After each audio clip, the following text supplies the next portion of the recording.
2050-yilda dunyoning eng boy davlatlari qaysilar bo'ladi?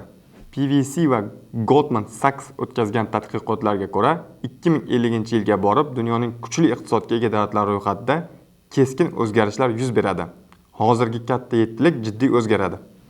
Demak, 5-o'rin uchun kurash Braziliya va aholisi shiddat bilan ko'payib borayotgan Nigeriya o'rtasida kechadi. Ko'plab prognozlarga ko'ra, tabiiy resurslar va qishloq xo'jaligi salohiyati tufayli Braziliya bu kurashda ustun keladi.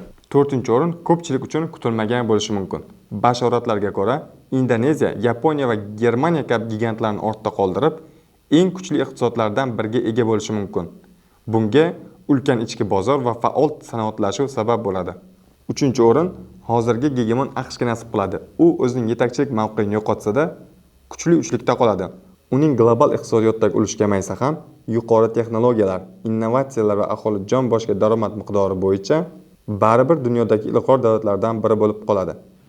2-o'rin esa ko'pchilik kutganidek Osiyoning yana bir davlati Hindiston egallaydi. Bunga juda katta va tez o'sib borayotgan hamda nisbatan yosh bo'lgan aholi yordam beradi, ya'ni demografik dividend. 1-o'rinni esa shubhasiz hozir ham o'zini ko'rsatayotgan Xitoy egallaydi. Ekspertlarning hisob-kitoblariga ko'ra, 2050-yilga borib dunyo yalpi ichki mahsulotining 20% aynan Xitoy hissasiga to'g'ri keladi. Kuchli texnologik va innovatsion taraqqiyot uni dunyo yetakchisiga aylantiradi. Biroq Xitoy mo'jizasiga shubha qilayotganlar ham bor.